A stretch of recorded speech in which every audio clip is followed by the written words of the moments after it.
തദ്ദേശ സ്ഥാപനങ്ങളുടെ ഫണ്ടും അധികാരവും കവർന്നെടുക്കുന്ന നടപടിയിൽ നിന്നും LDF സർക്കാർ പിന്തിരിയണമെന്നാവശ്യപ്പെട്ടും അശാസ്ത്രീയമായ രീതിയിൽ പടന്ന പഞ്ചായത്തിൽ നടന്ന വാർഡ് വിഭജനത്തിൽ പ്രതിഷേധിച്ചും UDF പടന്നയിൽ പ്രതിഷേധ സംഗമം നടത്തി. ഗ്രാമപഞ്ചായത്ത് ഓഫീസിന് സമീപം നടന്ന പ്രതിഷേധ സംഗമം മുസ്ലിം ലീഗ് ജില്ലാ പ്രസിഡന്റ് കല്ലട്ര മാഹിൻ ഹാജി ഉദ്ഘാടനം ചെയ്തു.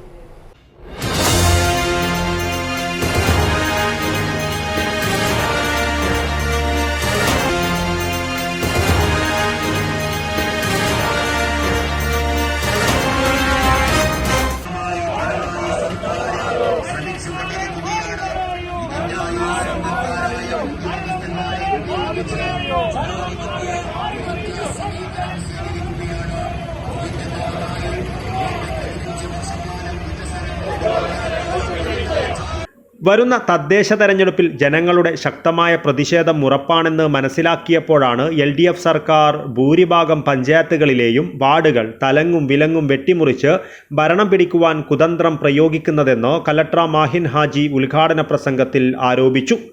അശാസ്ത്രീയമായ വാർഡ് വിഭജനത്തിന് ചില ഉദ്യോഗസ്ഥർ കൂട്ടുനിൽക്കുകയാണെന്നും ഇത് UDF നിയമപരമായും രാഷ്ട്രീയപരമായും നേരിടുമെന്നും അദ്ദേഹം പറഞ്ഞു.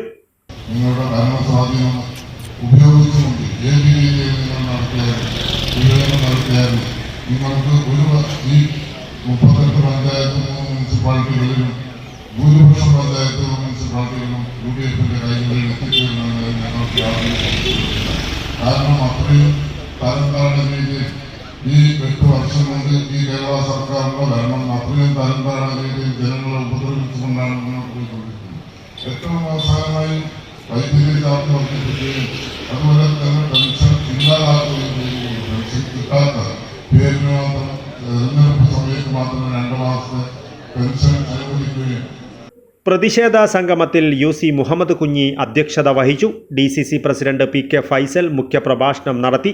മുസ്ലിം ലീഗ് സംസ്ഥാന സെക്രട്ടേറിയറ്റ് അംഗം VKP Hameed Ali, DCC general secretary KP Prakashan, Muslim League നിയോജക മണ്ഡലം president PKC Rauf Haji, panchayat Muslim League president TKC Muhammad Ali Haji, UDF panchayat convener PK Thajudheen, auto തൊഴിലാളി യൂണിയൻ INTUC മണ്ഡലം പ്രസിഡന്റ് മാമുനി രവി, ഗ്രാമപഞ്ചായത്ത് president PV Muhammad Aslam, vice president P Bushra, മണ്ഡലം Congress president K Sajeevan, TP Muthalib Haji, K Abdul Nasar എന്നിവർ സംസാരിച്ചു. News bureau, Cheruvathur.